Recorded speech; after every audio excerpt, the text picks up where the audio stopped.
प्रिय विद्यार्थियों, हम लोग चर्चा कर रहे थे मूल्यांकन प्रकरण पर। मूल्यांकन का अर्थ एवं परिभाषा। शिक्षा का संबंध बालक के सर्वांगीण विकास से है। इस प्रकार से शिक्षा के उद्देश्यों को प्राप्त करके बालक का सर्वांगीण विकास भली भांति किया जा सकता है।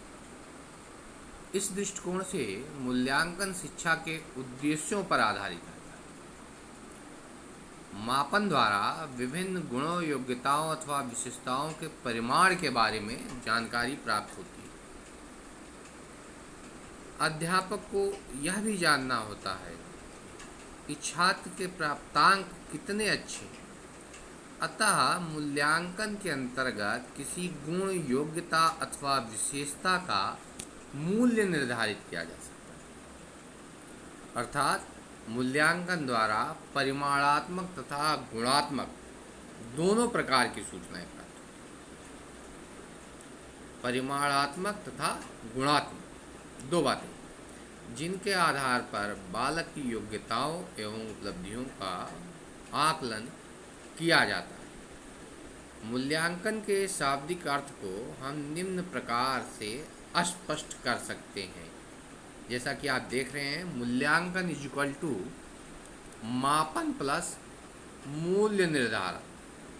मतलब मापन का मान क्या होता है? मापन का अर्थ होता है परिमाण देना, किसी चीज़ को अंक प्रदान करना। और मूल्य निर्धारण से क्या तात्पर्य है? क्वालिटेटिव, गुणात्मक मूल्यांकन करना, गुणात्मक मापन करना। तो क्वांटिटेटिव एंड क्वालिटेटिव दोनों मिलकर के इवैल्यूएशन के अंतर्गत आते हैं। इस प्रकार मूल्यांकन का आशय मापन के साथ साथ मूल्य निर्धारण से है। अर्थात अधिगम अनुभवों द्वारा विद्यार्थी में अपेक्षित व्यवहारगत परिवर्तन किस सीमा तक हुए, इसका मूल्य निर्धारण करके निर्णय देना है।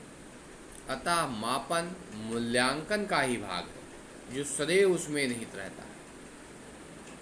मूल्यांकन प्रक्रिया में मुख्यतः तीन बातों के संबंध में निर्णय लिया जाता है। शिक्षण उद्देश्यों की प्राप्ति किस सीमा तक हुई, दूसरा उद्देश्य स्पष्ट करने की विधि कितनी प्रभावी रही, और तीसरा अधिगम अनुभव कितने प्रभावी उत्पादक रहे। इन तीनों बिंदुओं को मिलाकर मूल्यांकन प्रक्रिया को पूरा करते हैं। इन तीनों के संबंध को हम एक त्रिभुजाकार आकृति के द्वारा प्रदर्शित करते हैं। इस त्रिभुजाकार आकृति में आप देख रहे होंगे, सबसे ऊपर है उद्देश्य, अधिगम अनुभव, मूल्यांकन प्रवृत्ति। इस प्रकार से शैक्षणिक उद्देश्य, अधिगम अनुभव तथा मूल्यांकन दोनों को प्रभावित करते हैं। इसका अभिप्राय यह है कि उद्देश्यों के आधार पर अधिगम अनुभवों की योजना तैयार की जाती है और वांछित उद्देश्य प्राप्त हुए या नहीं, इसकी जांच के लिए मूल्यांकन किया जाता है। मूल्यांकन से प्राप्त परिणामों का विश्लेषण करके यह पता लगाया जाता है कि अधिगम अनुभव बालक में उचित ढंग से व्यवहारगत परिवर्तन कर रहे हैं अथवा नहीं। अतः ये दोनों एक दूसरे का निर्धारण करते हैं तथा आपस में प्रभावित होकर परिवर्तित भी होते रहते हैं। इस प्रकार हम कह सकते हैं कि शिक्षण और अधिगम दोनों मूल्यांकन का ही विषय वस्तु हैं, क्योंकि इनके द्वारा शिक्षण तथा अधिगम की उपयुक्तता का पता लगाया जा सकता है। कोठारी आयोग ने भी अपने रिपोर्ट में स्पष्ट किया है कि मूल्यांकन एक सतत प्रक्रिया है तथा शिक्षा की संपूर्ण प्रक्रिया का अभिन्न अंग है। यह शिक्षा के उद्देश्यों से पूर्ण रूप से संबंधित है। मूल्यांकन के द्वारा शैक्षिक उपलब्धि की जांच ही नहीं की जाती, बल्कि उसके सुधार में भी सहायता मिलती है।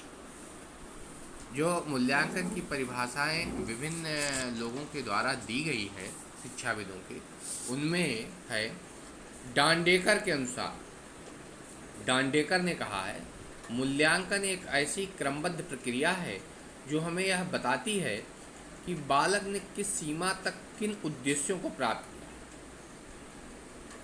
Evaluation may be defined as a systematic process of determining the extent to which educational objectives are achieved by the pupils. Goods ने इसकी परिभाषा दी है, मूल्यांकन एक ऐसी प्रक्रिया है जिससे सही ढंग से किसी वस्तु का मापन किया जा सकता है। According to Goods, evaluation is a process of ascertaining or judging the value or amount of something by careful appraisal.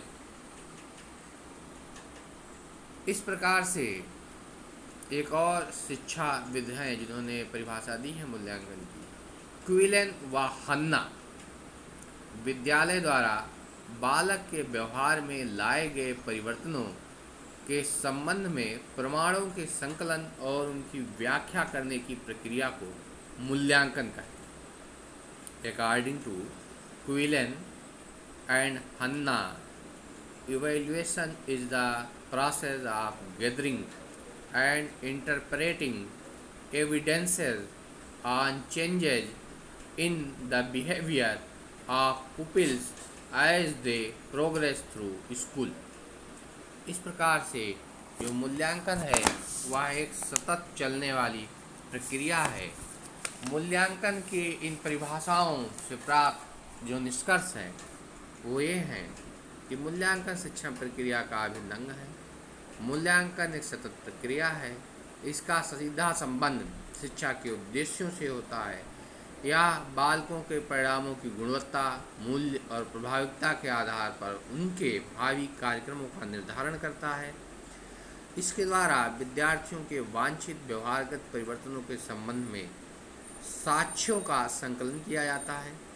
मूल्यांकन का प्रमुख प्रयोजन व्यवहारगत परिवर्तनों की दिशा, प्रकृति एवं स्तर के संबंध में निर्णय करना है।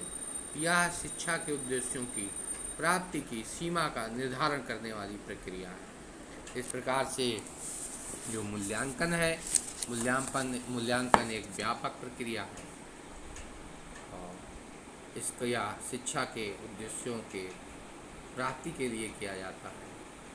आज बस इतना ही, आगे इस पे कल चर्चा करेंगे। धन्यवाद।